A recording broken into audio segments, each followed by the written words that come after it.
conversation, I suppose. So, okay, so the Ruchnius, Rabbi Kessin, to be fair, is the first one that got me started on. Gave me some concrete information.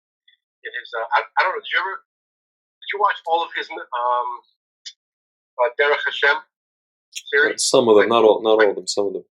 I think I probably watched, I don't know, 75%, maybe more. Yeah. So there's a lot of amazing information in those lectures. Mm-hmm. But basically, so his contribution is Ruchnius is what you can't detect at all, and that the nefesh is actually a Gashmius thing that is technically, hypothetically, impossible to detect with sophisticated enough information. Yeah. Okay, so Bar Tzadok, he said that the spiritual realms are just the dimensions that we cannot experience, which is what physics is calling dark energy, dark matter, tachyons, that kind of stuff. Yeah.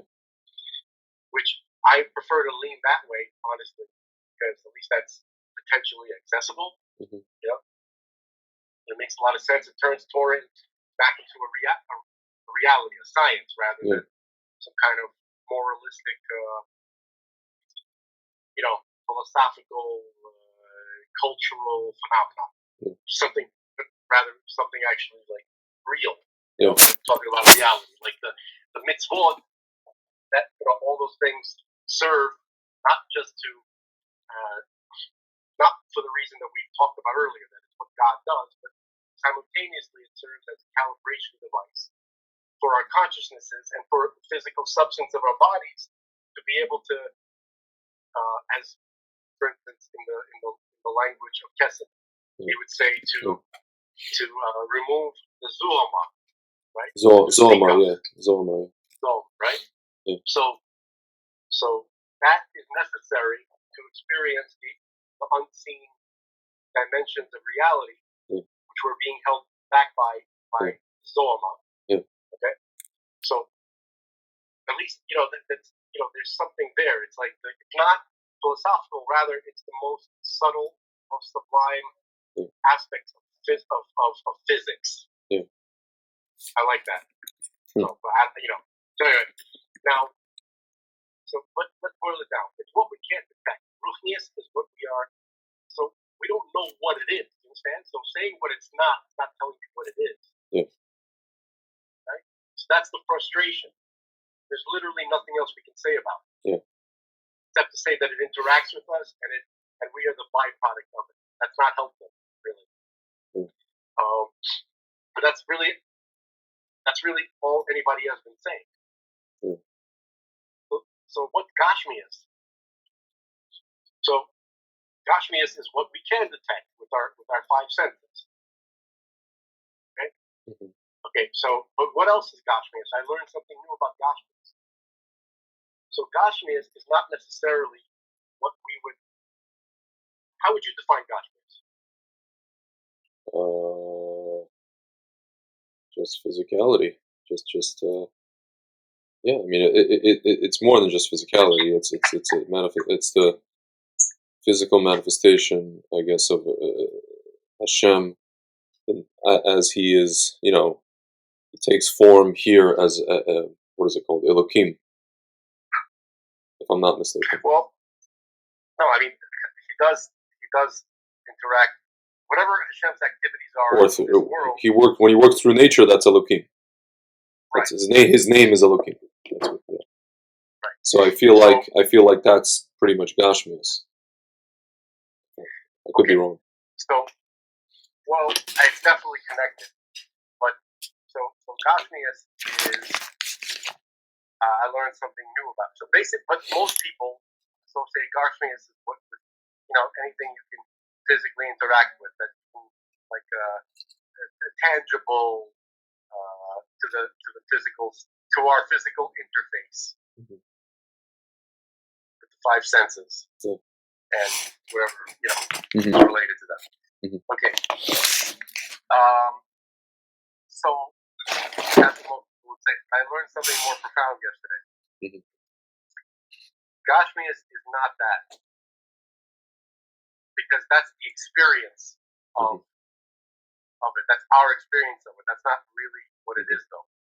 What it is the Atzmos Hashem. Mhm. It's the essence of God, which is crazy, right? Mhm. But so the question is, like, the Chassidus says, why? How is it even possible for the physical world, as we call it, to even pretend to even begin to think that it has its own independent existence? Yeah. No other reality has that. Yeah. It's because it's rooted in God's absolute independence. Interesting. It's rooted in God's essence. So it's essentially God thinking that it has an independent entity, but it's sort of. Well, no. It's not God. Our experience of this level of reality is only possible because of that characteristic of it. Yeah. It doesn't mean it's not God making that. Yeah. When God thinks it's true. Yeah. Right? Yeah. But when we think it, we're not, it's an illusion. But the point is, how is that illusion even possible? Yeah. Like, for instance, like, why, you have, like, let's say, a 16-year-old girl, for instance, right? Who, she's pretty. Yeah. And she has mad confidence. She's a little fisher. Yeah. And she goes up to dudes, right? Flirting with them, thinking that she's some kind of, like, adult person that should be taken seriously, right? Yeah. Why? Where does she get the balls to even assume that that's something that she could get away with? Yeah. Why? Because men are fucking retards. And as soon as we see a pretty face of anything that looks remotely adult, right? Like anything that slightly passes for any kind of like adult woman, something that's you can work with, something you work with. You can work with, right? You know what I mean? Like, and that's why we give a fisher the light, the time of day, which we shouldn't. No. She doesn't deserve it. That's true. She's nothing. She's done nothing. She brings nothing to the table. She's a bum. She's literally a bum, and she puts captains of industry on their knees. You sound like the MGTOW, the MGTOW movement, the men going their own way guys. No, funny. You're absolutely right. I'm literally ripping off Patrice O'Neill. Literally, that's very funny. Ripping him off. Yeah. Right? He goes, because he goes, that sometimes he's in the studio with Opie and Anthony, and some like intern would come in, right? And he'd be like, look at us. She's nothing. Look how we react to her. She's literally nothing. Look at us all here. We're all millionaires. We've all achieved great achievements. And just because she's pretty and has a pussy that's equivalent to that somehow. Yeah. That's very funny. Anyway, so my point is, so just to reel it back in. But why do they make the millions? Because they want to get that. Anyway, that's a separate story. But the point is, no metaphor is perfect. Yeah. But so the point is, like, how are we, the little fisher? That's us. Yeah. We're the 16-year-old girl who has done nothing, has no true reason to feel like we should have our own. Can I tell you something? This is probably the most best analogy, and I don't think any rabbi would use it. So I think it's good that you're giving me this over and not a rabbi, because he wouldn't use that. That's like the best analogy. See, we're in the age where it takes, like, whatever you're going to call me. I'm certainly not a rabbi. I'm not a kodesh. I'm not anything, right? But I don't know what kind of category I should be put in. But only I can deliver certain concepts successfully. Correct. Only we can. Only people like us can. That's when I say I mean I'm talking about a category. Yeah, something. Yeah. Not me personally. I mean, I fall into that category. Yeah. You are, absolutely. Yeah. So, So basically, that is. So the question is, how do we dare even? Where does the possibility come from? What even gives us the mistaken thought that we are independent? It's because we exist in the Atzmos of Hashem. That's the realm that we are in. It's the Tachlis, right? Yeah. Tachlis and the Atzmos are Tachlis equals Atzmos.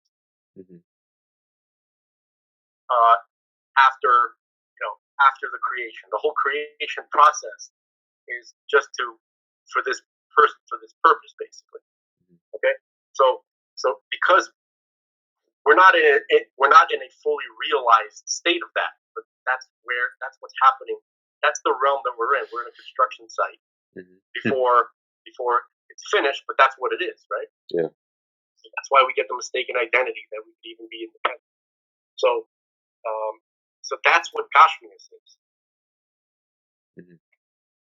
Okay. So far in my pursuit, trying to understand what Ruchnius is, which is completely unsuccessful, I've gotten a deeper understanding of Gashmias. Yeah. Anyway, that's all I have to say. That's listen. That what you gave over. That's it seems like a running theme in Lubavitch. It's a running theme, and I always wondered. It's interesting. Like I always wondered how. I even mentioned this in like one of the last videos. How like Lubavitch, let's say a shliach is able to go. It's funny. I was mentioning in the context of like how like modern Orthodox world, they are going to be. Oh, I was talking to my friend about this. How they're going to be basically, they're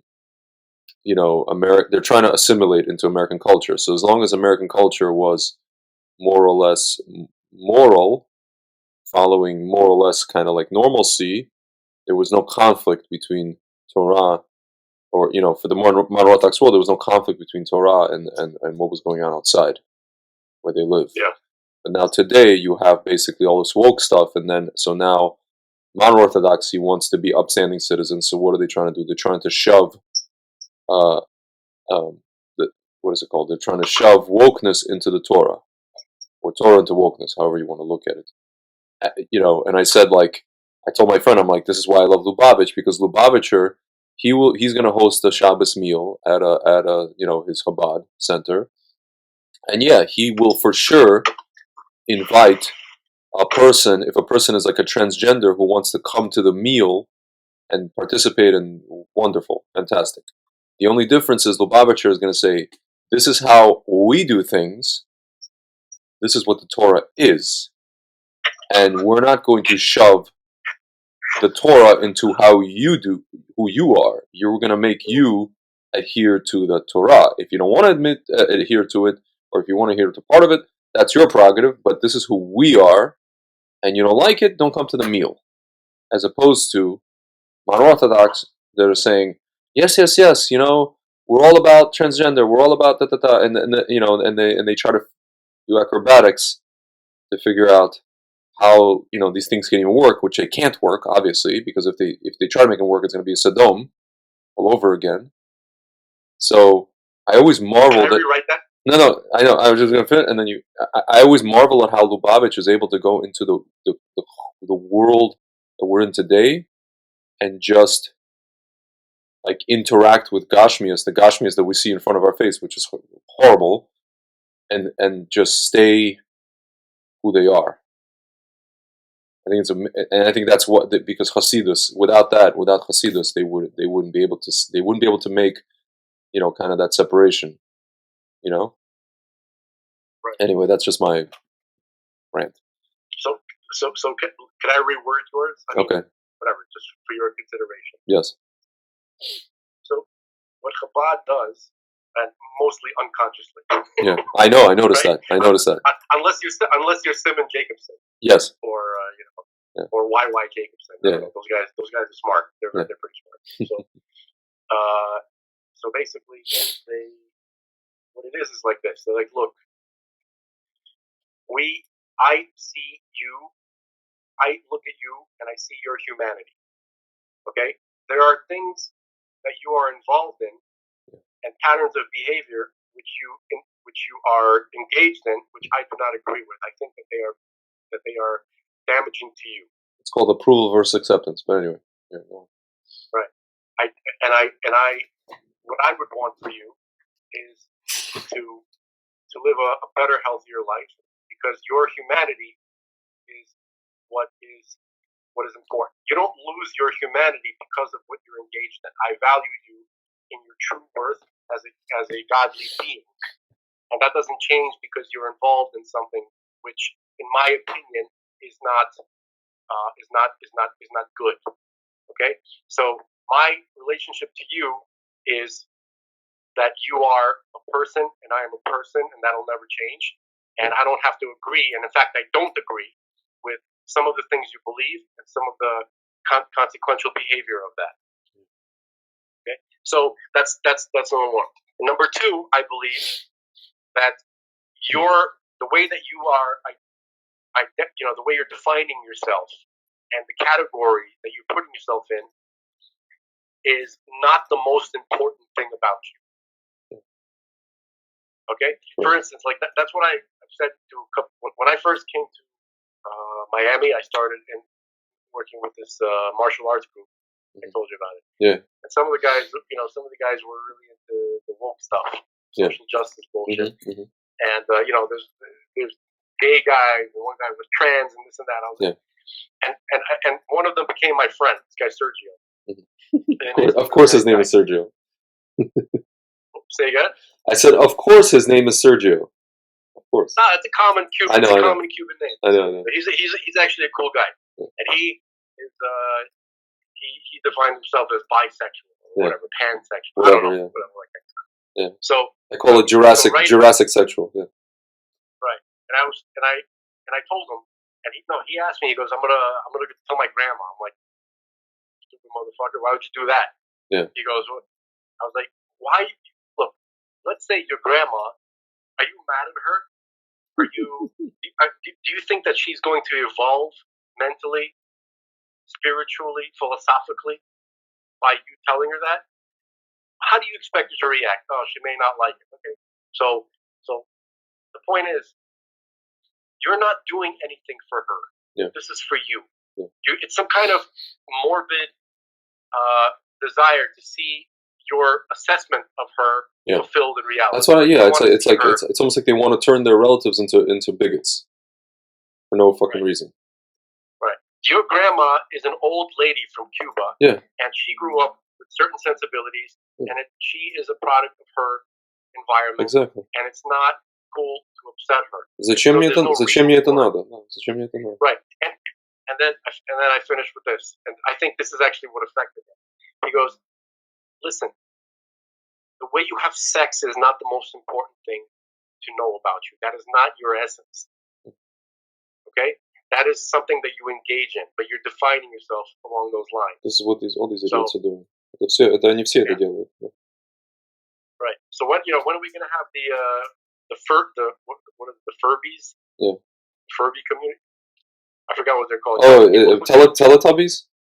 No, not the Teletubbies. I think it was a South Park episode where people dress up in in animal costumes. Oh my god! To have sex. What about the community of the guy with the midget and the clown? The balloon. When are they going to have a parade? You see what I'm saying? What about the dude who likes his what about the Ferengi from Star Trek? They like the oolong. They like their ears tickling. When are they going to have a parade? Right? Yeah. You know what I'm saying? So what the? So that's such madness, and I think that that had an impact on him because we're still friends to this day, and he's the one who has that Zen podcast. Okay. So anyway. Yeah, it's very cool. I like it. Я не знаю, man. So I think whatever. People sense that from Chabad. Yeah. Oh yeah, sure.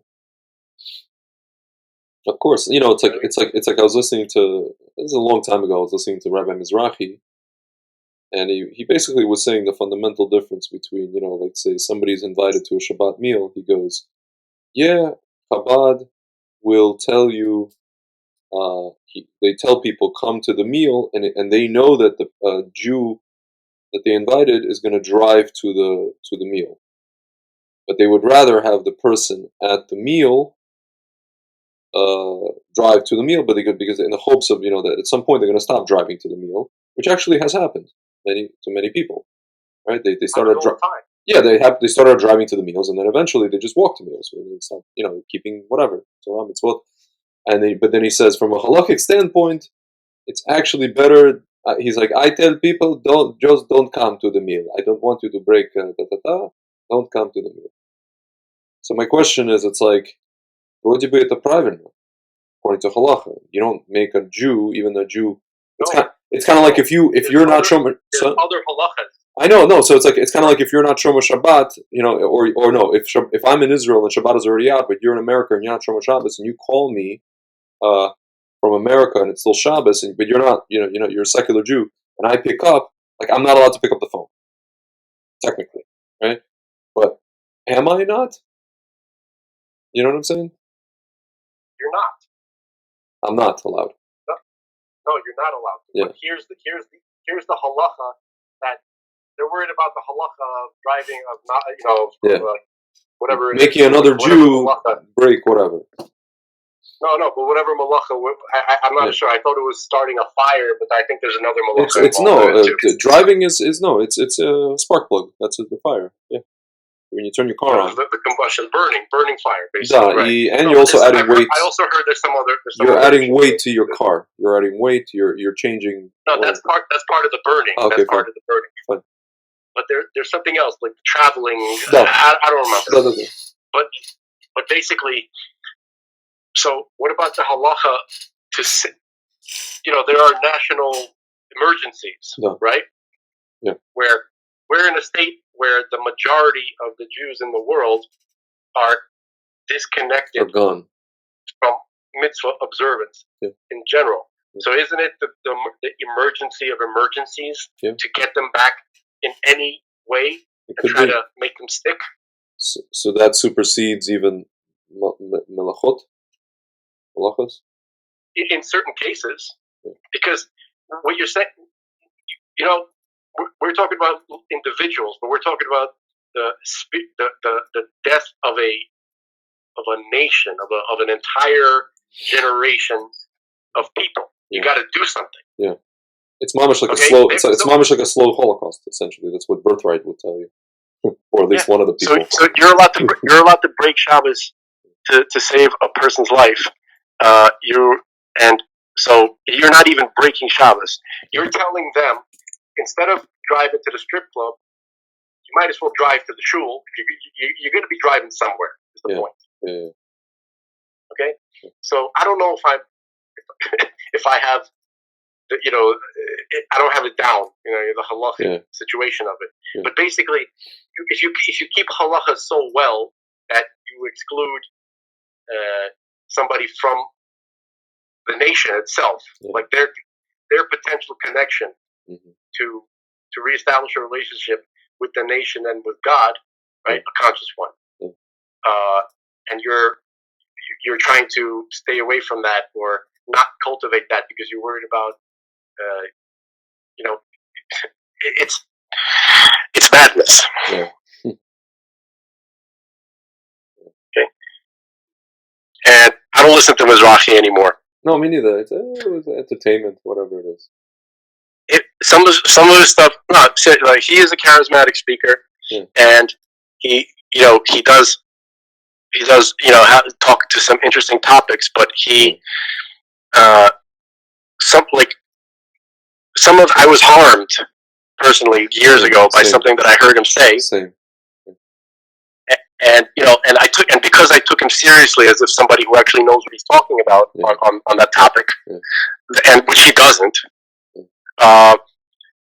It hurt until it took a while to kind of like to heal my mind a little bit, because basically he's saying that if you ever jerked off or most of us who spent our entire lives basically watching porn, right, and doing all that kind of stuff. So basically we're finished. There's no way to even do tshuva for it. Yeah, no. And we're gonna and all the kind of stuff. So why am I listening to you? No. I don't have. There's no potential for me, right? I don't know. So. And by the way, nothing he said is true. I know. So in that respect, I don't know what he was trying to accomplish, but he's just being extra Sephardi. That's all I can say. Yeah, exactly. He did say one thing though, which kind of explains to me his MO, like why he operates the way that he does. He said, "Without fear, there is nothing." Of course, that's true. That is true. to to some extent, that's true. But when there's nothing but fear, then you have nothing. So, Correct. anyway, I guess I say real quick. His story. He told the story of how he became frum, and one of the things he said that he went to one of the moments that he went to this mikubal.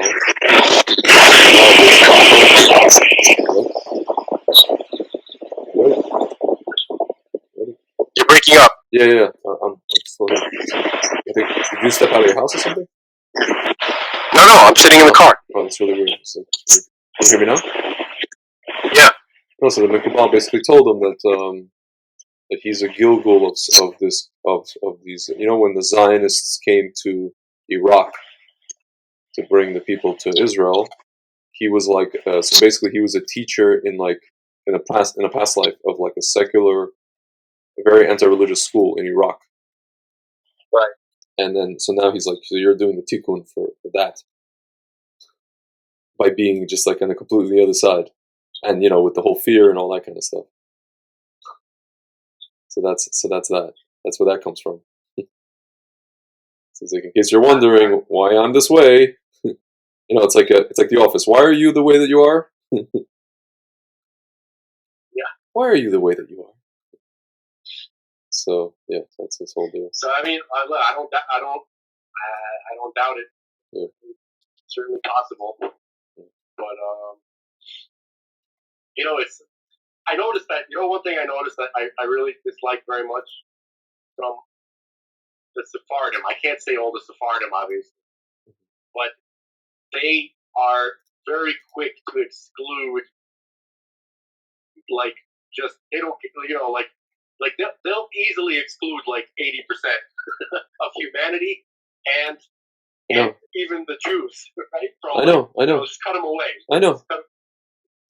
Well, Syrians do that with like converts and stuff, or even just non-converts, just like anybody who's not Syrian.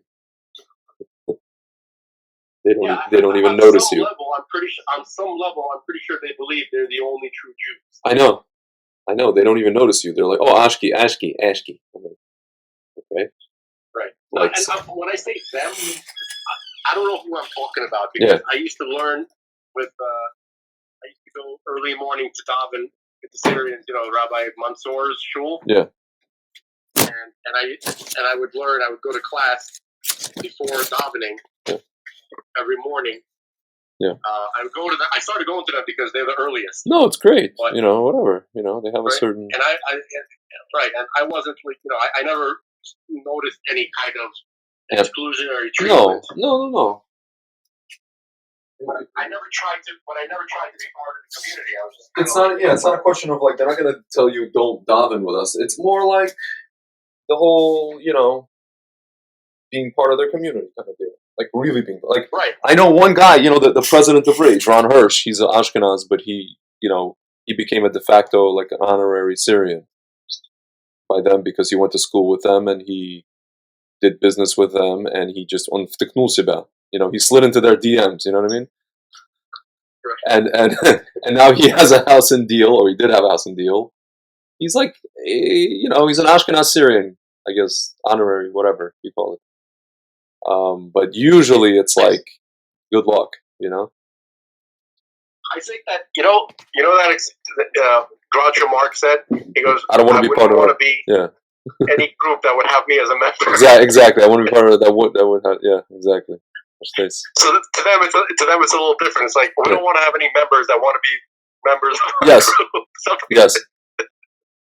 Все остальные люди члены, as I like to say.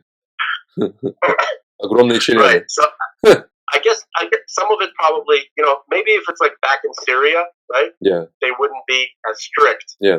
Or they wouldn't be as exclusionary, but because money is involved. Yeah. Because I guess I want to marry one of those rich Syrian boys or something like that. Correct. They think they're paranoid. They think they want to marry to their family because of what's it called? Yeah.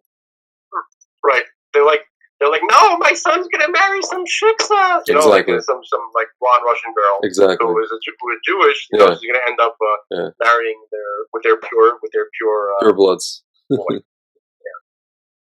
So, but what's funny? Rabbi Mansour, he he was like the opposite. He went to all the Litvish yeshivas. Yeah.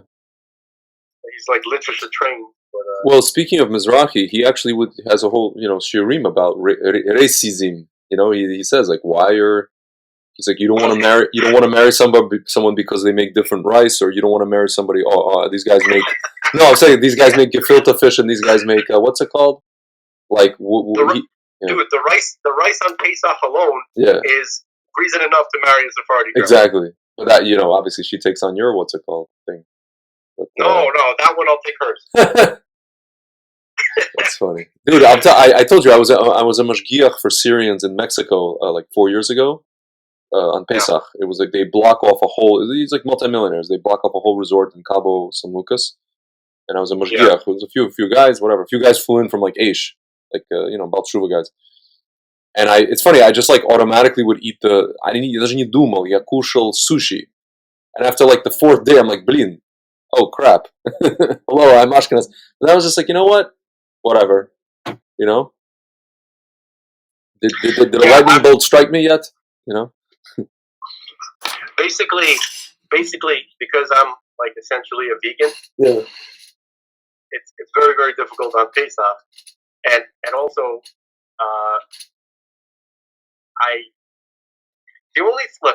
naturally by default I'm against the whole ban on rice. Yeah.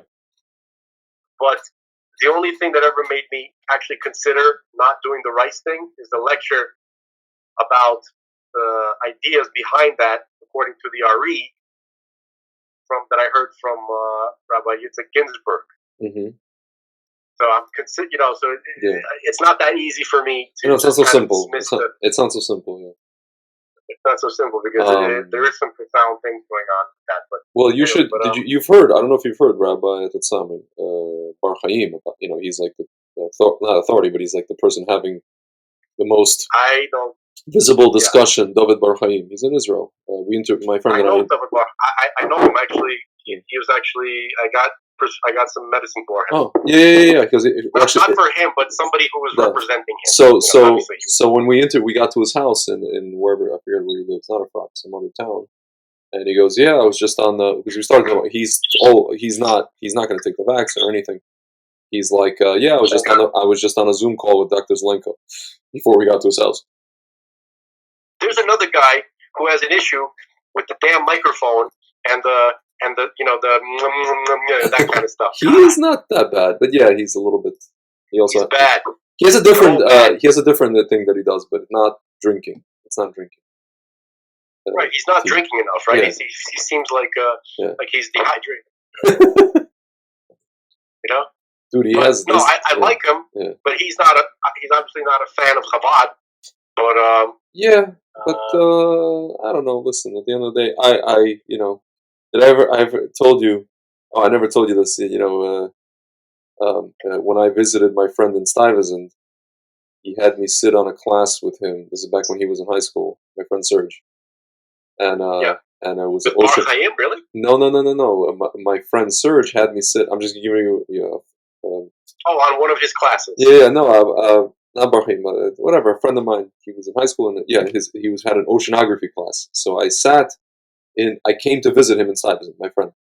And somebody asked the teacher, he was talking about clams that filter the water. And somebody asked the teacher, how do they filter the water? He explained how they do this. And he said, they filter because it is good.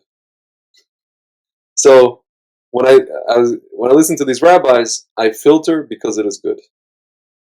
One rabbi doesn't like. I'm the same, exactly. Well, that doesn't like Chabad. That doesn't negate. It's kind of like it's kind of like what somebody told me about your brother that he said about that he has to. He spoke bombastically about himself that he has to win the prize and this prize and that. I don't care. He saved 8,000 people. He should win the prize, and he should talk like that. And even if he shouldn't, I filter that out. I think that one of the reasons he's not only is he talking like that because it's in his nature. Yeah. Or it used to be in his nature. Mm-hmm. He's gone through some metamorphosis over the years, Yeah. But he is like he does have that ambitious drive, to be the best, to be the most famous. He always did. He was always like that as a kid, always. Yeah. But in this case, I think he was encouraged by the Rabbanim to do so, because so that it's known, so that the world knows where and who this information came from, who God sent this information. These are Rabbanim in the States or in Israel? His well, probably both. Even Rabbi Katzin. Interesting. Was all about that. So Rabbi Katzin is like, I didn't know Rabbi Katzin is against the. That's good to know. I haven't spoken to him about the vaccine. Yeah. This is back when we were talking about the effectiveness of the protocol. Yeah. And it's been a while since my brother did a bunch of interviews with him, a lot. I know. I remember that. I don't know if they've done any recently. So kind of like it's connected from. I feel like Rabbi Katzin doesn't want to alienate people who are pro-vax in the community and all this kind of stuff. There's like stuff that he says publicly, and then he's smart enough. Yeah. Because my brother, he treated him and his daughter and a lot of other. I'm hoping he's smart enough to follow, at least medically speaking, what my brother is. Oh, they are. They do. I think they do. For sure, his wife does. Sure. So guys like that, Katzin can't confuse him with a Lubavitcher by any means. Right? I know. And when I told him, he's like, look, it's because your brother, that Jewish face with that beard, with the kippah, that's exactly why it has to be publicized. So even Rabbi Katzin understood that very, very well, and he's gotten the same encouragement from many other. So here's my question, and also from Christians. So here's my question to you: there are people who are ostensibly, listen, at the moment I can call them pieces of crap, but listen, at the end of the day, we can't. I want to stop short of it. There must be some sort of like pneumius reason why people who know that your brother is doing what he's doing and they're speaking Lashon Hara, like they're saying he's a quack. They know he's not a quack. They're saying he's a quack. Where's this coming from? I can explain it to you. I believe I can. I mean, this is obviously whatever comes from me, take with a grain of salt. Yeah. I think I know what I'm talking about, basically. Okay, and I'm ripping off Rabbi Reuben Wolf, but I'm not gonna use the Haredi yeshivish levushim. I'm gonna use my levushim. Yeah. So he was talking about Trump. He was saying, why are so many Jews Trump? Why are so many Jews blind to the amazingness of Trump? And it's not like a faith thing. It's not up to interpretation. No. Look at his actions. Yeah, that's it. Look at what he has done for the Jewish people. Yeah. Just the Jewish people. Forget about everything else. Well, everything else is amazing as well. By the way, what he did for American people, for little people, business owners, farmers, for soldiers. Unbelievable. But anyway, no one looks at that. And the question is why? Why are there so many Jews who should be smarter? So he says that it is an echo of the past. They're not really looking at Trump. They're looking at his levush, and they're experiencing an echo from the past. Yeah. Which means that when they see Esav, they're not looking to see Esav reformed. They don't care if Esav is reformed. They can't see that he's doing tshuva. Exactly. Yeah. No, they don't care about his tshuva. Yeah. But that's bad. You know why? Because Yitzhak cares about his tshuva. Of course. Right? That's his boy. That's his favorite boy, right? Yep. That's the twin brother of our father. Right? In the words of Dr. Evil, when he talked about Mini-Me, he's my special boy. Anyway. Esav is Yitzhak's special boy, and for good reason. Yeah. Right? Yep. Because, there's reasons that are too difficult to talk about, but Esav is the power of Tohu. Well, Esav had the potential to be both Ruchnius and Gashmius, and he gave up. Esav was supposed to be Mashiach. Yeah, Mashiach. Esav was supposed to be Mashiach ben Yosef. I know, and he gave up the Ruchni. He gave the Ruchni part. Right. I have a question that if you could ask Rabbi Kessin, just to take aside for a second. Yeah. So I heard Rabbi Kessin say that Esav and Leah were supposed to have 6 of the tribes of Israel. Yeah. And Yaakov and Rachel were supposed to have the other 6. Yeah. And I heard Rabbi Shimon in the last chair say that it was Rachel who was supposed to have all 12 with Yaakov. I heard him say that. So I'd like to see how that can be reconciled. Or, whatever. I'm not saying that one of them is wrong. Yeah. But I just like to know how that can be reconciled. Anyway, that's that. So when if you can, if that pops into your head when you're talking to him, I'd appreciate it. Yeah, last one. But so the question. So basically, when people see Trump, they see the ace of their bully, their school bully, the one who made their life a living hell. I know. He looks just like them. Yeah. He has the outer appearance. He's as bombastic, but he's not. They're not looking at what he's actually saying. They're not listening to him, and they're not looking at what he's actually doing. Okay, so here's the levushim I'm going to put it into. The Jews are the. I'm stealing this from Patton Oswalt, actually. Yeah. The Jews are that olive-skinned newcomer, right? Yeah. And Esav is Zapka. Is who? He's the blonde jock that always is the enemy of every. For instance, like Oh, in the 80s movies. In the 80s movies, there's always some Chaz. olive-skinned nerd. His name is Chaz, the jock. Right, so he's the Chaz. He's the Chad, he's the James Spader from Pretty in Pink. Yes. You know what I mean? Yeah. Right. He's he's Zapka from Karate Kid. You know, the blonde guy. No. Right. Yeah. So that's what he is to them, and they cannot shake it under any circumstance. Yes, no. Because they view themselves eternally as they live literally in the past. And what's funny is that all the Jews who are not religious, they think that the religious are living in the past, but the religious Jews that are on the cutting edge of Torah and of learning are always moving towards the future, and are liberated from the past. Correct. We're not in Mitzrayim anymore. In mental Mitzrayim, we're out of that. Right. Most You're of us. not Daniel's son. You're not. Exactly. You know what I mean? Yep. Now you know what's amazing. Holy shit. Now we are Bruce Lee. No. You know what we are? You know that there's a new Karate Kid series that came out. Yes. With Ralph Macchio and Zapka. And now Zapka's the good guy. I know. And Ralph Macchio's the bad guy. I know. I cannot believe that it took. That's so funny. Wait, Macchio is the bad guy? I thought they're both good. Ralph Macchio is the bad guy. Really? Like the has-been? Zapka is the one. I don't know what he is. I never like. I watched like little pieces of it or little clips here and there, and I also watched somebody explaining what it is. Interesting. I don't watch anything anymore. Like of entertainment. Yeah. I don't trust it. Yeah. But the basic premise is that now Zapka is the good guy. That's so funny. He's reformed. Yeah. The profundity of that. Yeah, of course. So get back to what is the reason these people are? It can't be that they're all bad and sniveling little pricks. No. They're spreading Russian horror about your brother. Who did that? So there's something similar about that. The muscle with Trump. That's to my brother. First of all, there's the association between my brother and Trump. Okay. No, это понятно. No, but these are pro-Trump people I'm talking about. These are pro-Trump people. These are not leftists. I'm talking about frum people.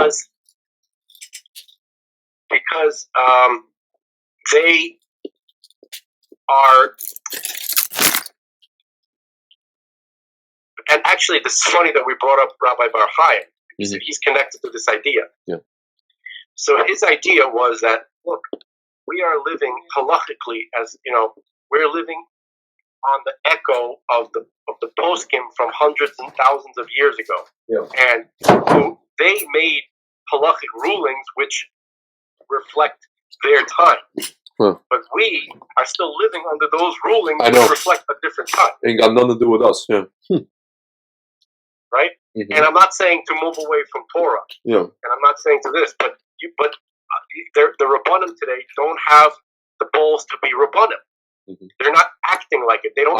They have the title, but they don't take on the responsibility. They don't put their money where their mouth is. Mm-hmm. So he is, and that's why he's a big proponent of switching over to the Jerusalem Talmud rather than. So that aspect of stuff that he's saying makes a lot of sense to me. Mm-hmm. And so when it comes to, in a sense, growing yourself, right, to becoming a person who is responsible for your own welfare, physically and spiritually. The people they're still connected by the umbilical cord to their rabbi, who himself is a baby. Yeah. Who's not a rabbi. Okay. And they're scared to disconnect from that because that's their security blanket. That means they don't have to make their own decision. Yeah. That means they don't have to have a real conversation with God. Yeah. That is personal, not supervised, not chaperoned by their rabbi. That's why it's so crazy to me when I met people during this whole process who told me, my rabbi told me to take the vaccine. Yam Gabaru. I don't care how much Das Torah or even Ruach HaKodesh a rabbi has. Didal Bayob. There's no, you can't say. You understand what I mean? Ruach HaKodesh is not, they don't have Ruach HaKodesh. No, I know they don't. No, you're getting medical advice from a rabbi. You know where it comes from? The Chazon Ish, he was able to give medical advice to somebody which saved somebody's life in an operation. He told the doctor how to, right? So apparently, so now, because the Chazon Ish did that, that means everybody in the black hat with a beard is able to do that. And we know it's possible. Proof of concept. Yeah, this one Rav, he's like, a rabbi who I actually like, I'm close with him. He's like, but all the rabbis said to take it. I'm like, first of all, not all the rabbis. He's like, no, all the doctors said to take it. I'm like, not all the doctors, for sure not. All the rabbis said, he's like, all the big rabbis said to take it. I'm like, no, there's a bunch of big rabbis in Mea Sharim, who you may not hold by, that said not to take it. He's like, tell me the names. I'm like, I can give you a whole list. Not off the top of my head. You know, I ran into him. Would you mind sending me that list, by the way? Yes, there's a whole website and a whole list of these dudes. They signed the thing not to take it. But nobody cares. It's like, but it doesn't really matter because there's fucking rabbis giving medical advice. They're not doctors.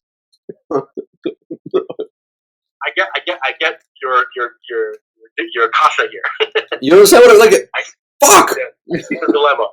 Yeah. Anyway, but I know it's like you sound like Carlos Mencia. Like fuck. I know Beaners. No, it's like whatever, you know. Beaners giving medical advice. So. Yeah, I like how you like it. You're probably more than me reference stand-up comedians more than I do, and I reference them a lot. But usually the same like three guys, not like these dudes who are like I know them, but like you have to know them. It's hard for me to admit how familiar I am with stand-up comedy. You shouldn't, dude. Stand-up comedy. These people, you understand that these people are Torah. They're walking Torah.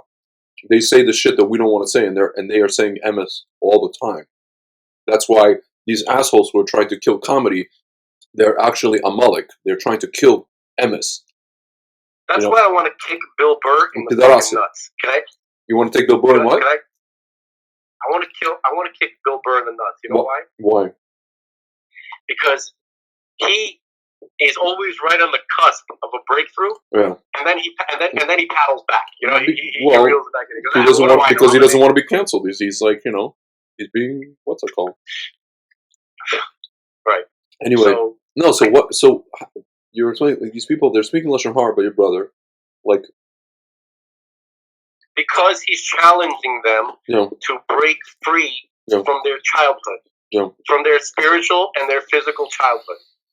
He's challenging them to have a confrontation with reality, with the fact that their rabbis are not the tzaddikim from the stories that we heard. They're not the Baal Shem Tov. That they're no one. That they don't deserve the title that they have because they're not. They can answer some questions here and there about some halachas that they learned, but do they have a true connection like Rabbi Moshe Feinstein? Right? Actually, you know who told me a story about? Not me. It was a video on YouTube about Moshe Feinstein. It was Manis Friedman. Oh, about the Rebbe's kasher with him and stuff like that? No, not at all. No. The actual discussion was about marijuana and its halachic, implications, right? So there's a discussion there because Rav Moshe banned it, right? Rav Moshe Feinstein that it's not legal, it's not allowed. Yeah. And then obviously there's some halachic authorities, I guess, later that are not entirely they've broken from that, or they passed their own rulings. I don't know. But he said that I'm going to remain with the opinion of Rev Moshe on that. That's what Manis Friedman said. Yeah. The reason is because I know that he was a real posik. And what is a real posik? A posik is not someone who has an encyclopedic knowledge and can scan the entire spectrum of halachic discourse. I call it terabytes of information, like Rabbi Schachter of YU. He's got like a terabyte hard drive in his head. Right, he has a hard drive in his head. Just because he can automatically access it at any moment. Mm-hmm. That's not what makes a posik. A posik has that information, plus has the connection, has the Ruach HaKodesh, has the dominion, the mandate from God to do that. Rev Moshe had the mandate from God. So whatever he says is from Shemayim.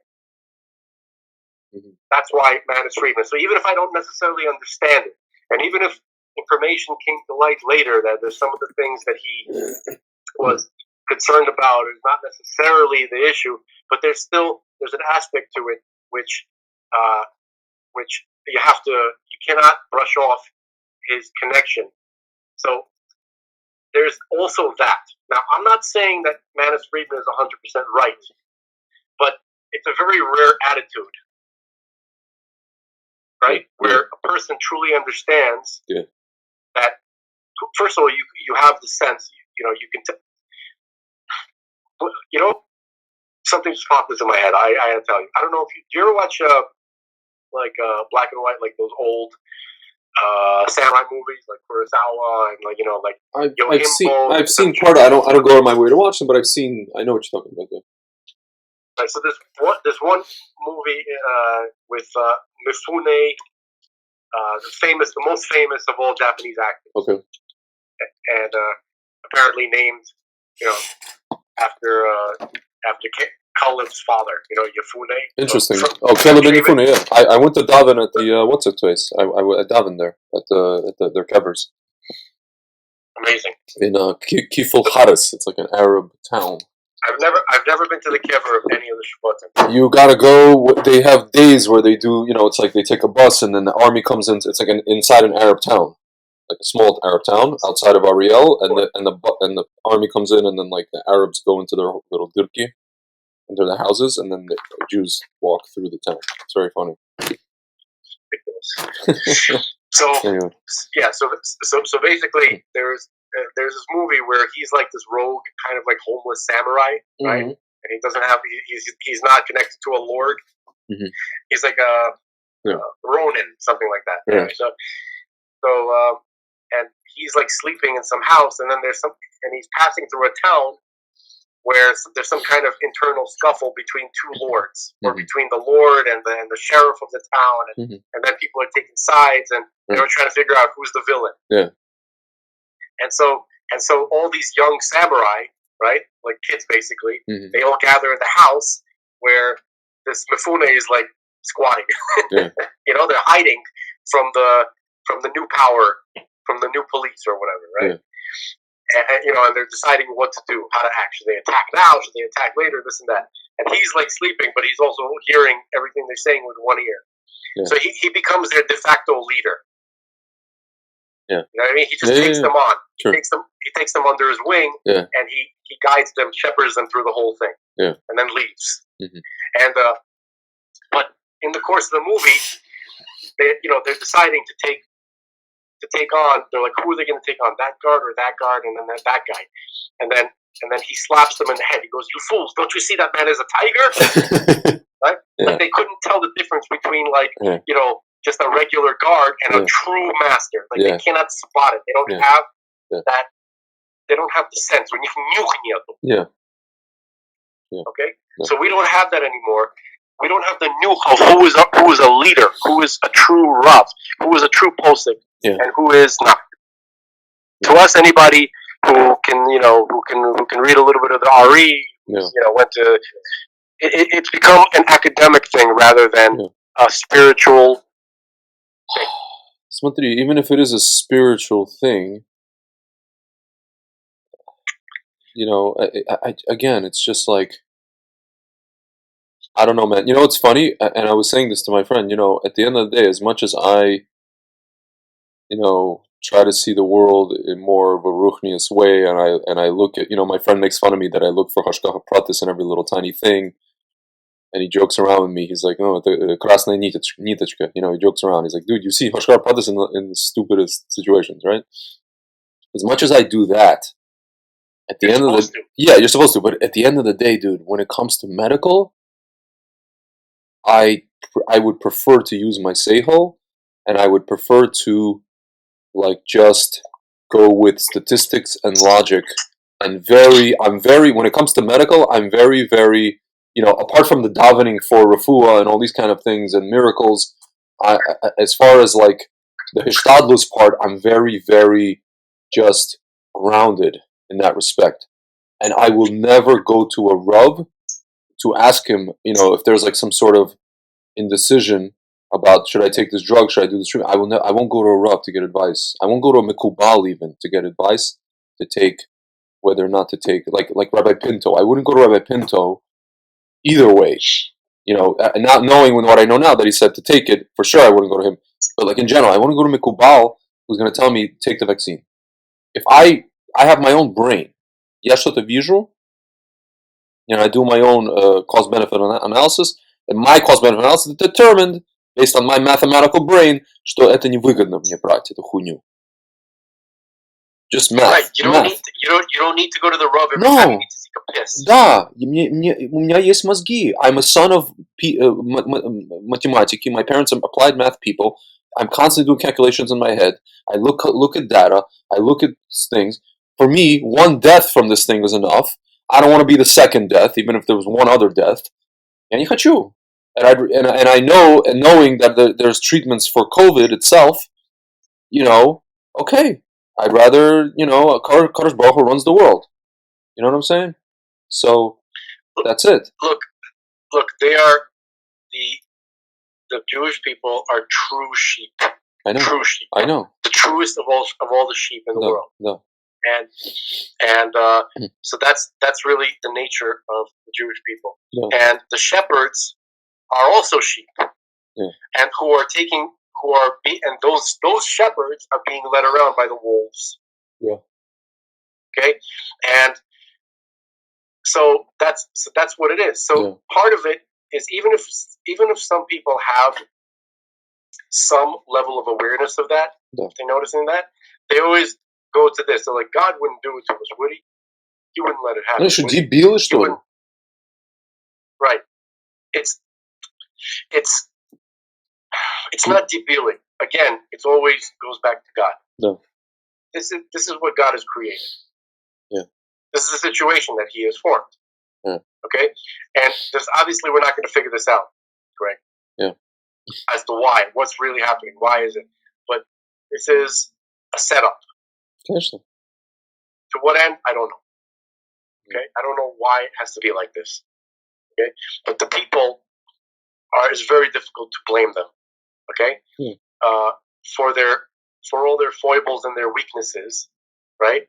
It's very difficult to blame them. Because they were not raised to be, the warrior spirits.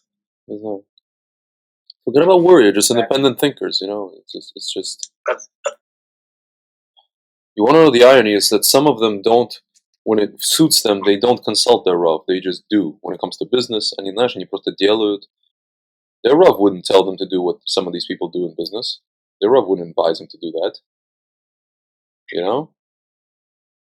It's very interesting.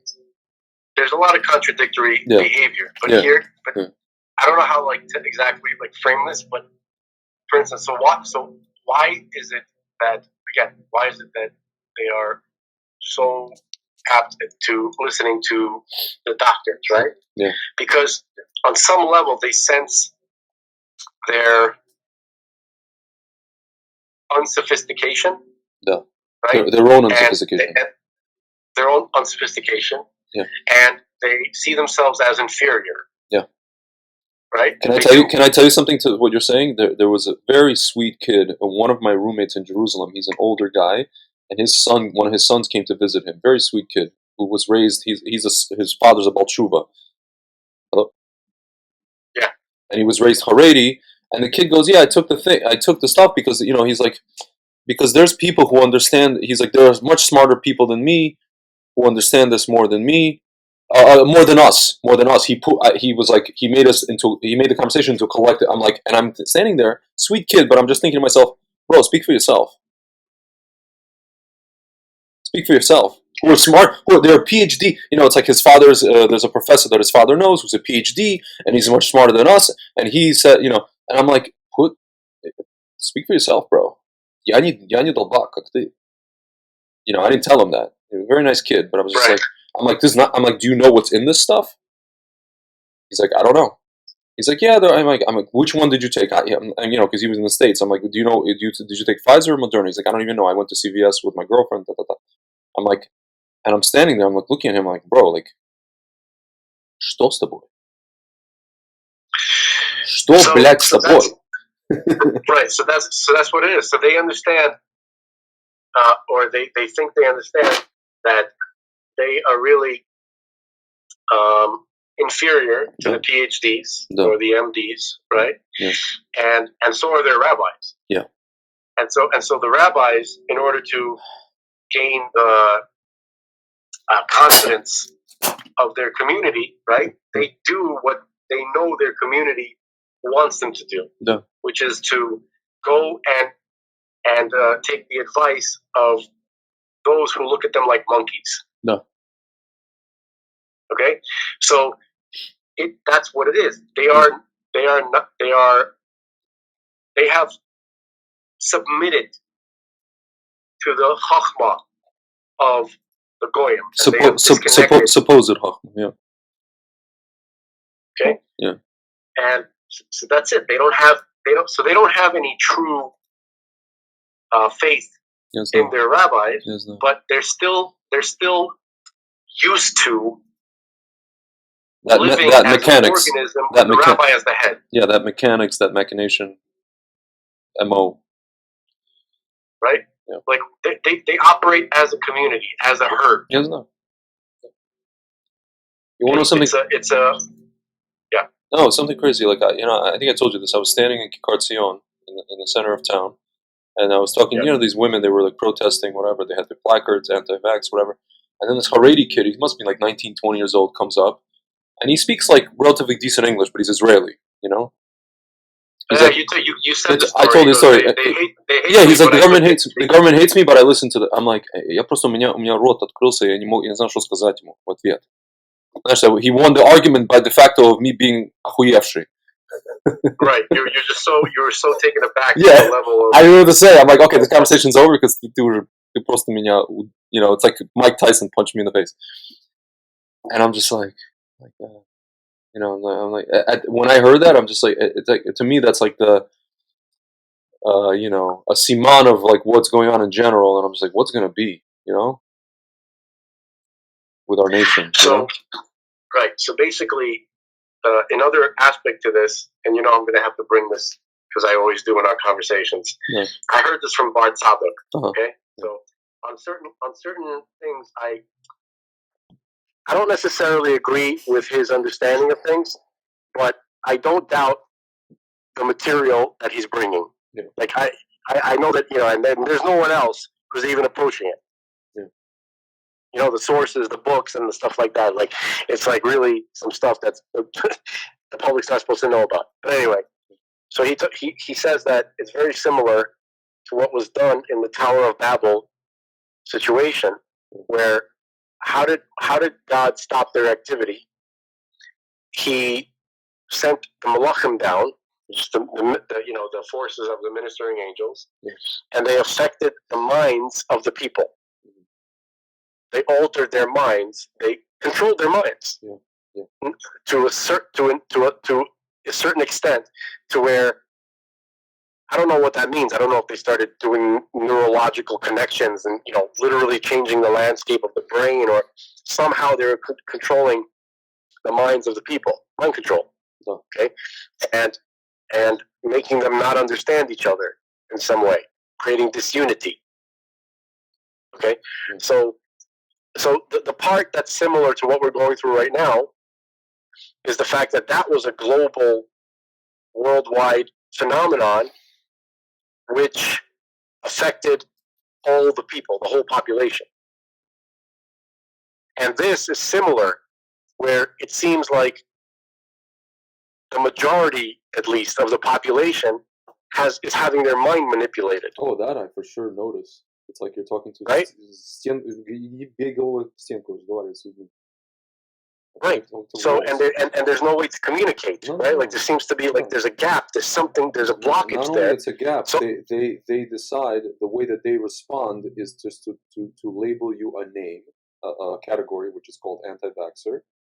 They don't even respond to the like nikudas, like you make a few points. Let's say you write something out or you say something. They don't even respond to what you're saying. They see the whole body of work of what you just wrote out or what you said, and they say, "Oh, this is a person who is part of that group." So right. So I think that's answers to be given. You know. Right. I think that's part of what they did to the tower to the generation of the tower. No. I think that was part of the phenomenon of how they just, they like there's no bandwidth. They don't have the bandwidth to answer. You know what I mean? Right, because it's not that they don't have the bandwidth; it's being blocked. No. Like they're literally being controlled. It's a blocked connection. Their minds are being cut off. Their minds are being controlled, like consciously controlled by a separate consciousness. So here's my question now. I keep hearing that apparently there's something in the vax itself that is somebody is able to like turn on and off with a remote, as sci-fi as this sounds. To flip it, they can flip a switch where people are. That's why they're in this state. And what's funny is there are some people who took the vax that are not in this state. There are people who are, I call the regretfuls, the regrettables. You know, who now, I'm telling you, I know people who are like in Israel they took the two shots, and a friend of mine doesn't want to take the third one. He listened to Dr. Malone, and my friend understands science. He's a science guy. He was excited about the mRNA technology. He got so excited that he took it, and because it is an exciting technology, really, if you look at it from just a scientific standpoint, it's a breakthrough thing in a way. But he doesn't want to take the third jab. So I know a lot of people like that. They don't want to take the third jab. And me too. So how? What I'm wondering is what do they have inside of them or not have inside of them that the other people don't?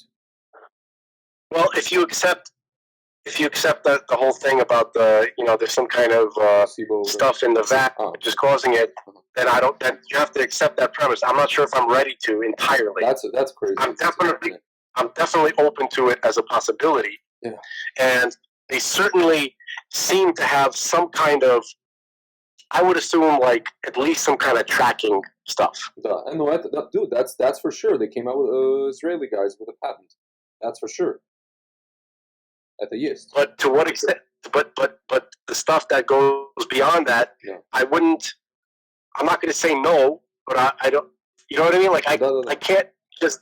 You know what I mean? Like there has to be some. Yeah. Even if it turns out that it's true, the fact that I didn't see anything to make me say that, like if I, you know what I mean? Yeah, like, I get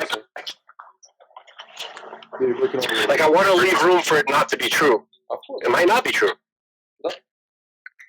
I don't have to accept it yet because I wasn't shown any of the data, or I haven't seen it yet. Maybe I should go looking for it. I don't know. Maybe that's a different step. So how do you explain the people who are the regrettables? I feel like they just took placebo and that's it.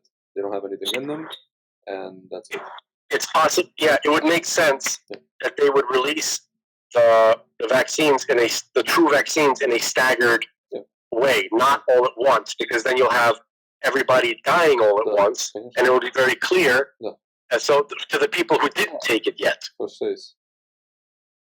And if you have some who are dying and some who aren't, you're leaving room for doubt that it has anything to do with the vaccine, right? So that's it's a brilliant strategy, by the way. It's an amazing psyop. It's like, So yeah. right, but I think when it comes down to it, there is, and this is something that you asked me when we were hanging out, and I never got to because we talk about so many things. So you're asking me, like, is there, who are the ministering angels? Are they among us? Do they, do we ever encounter them? How did they, So here's what I think is the structure. And I don't know if this is based on what I learned or my, after I chew it over, what comes out of my head. Yeah. But there's a hierarchy, okay? And it goes up. Let's say you go past Soros, you go past Gates, you go past some other people that that are even less known, right? Yeah.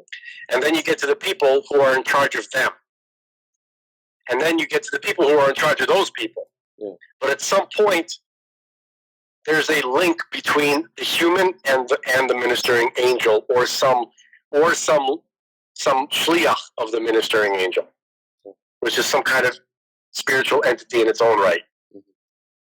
There is at some point there is an interface between something that is human and something that is not human, and it's very, very deep. Like it's like you're not going to hear the names of the people who take orders from the people who take orders from those emissaries of the angels. You know what I mean? Like there's 3 or 4 levels of separation between anything public. And not even Klaus Schwab. I was gonna say, I was just. It's funny what you're saying. I was literally thinking about that for a very long time. Because it's funny. I feel like even Fauci is either he's taking orders from someone, or he is at this. Hello. Hello.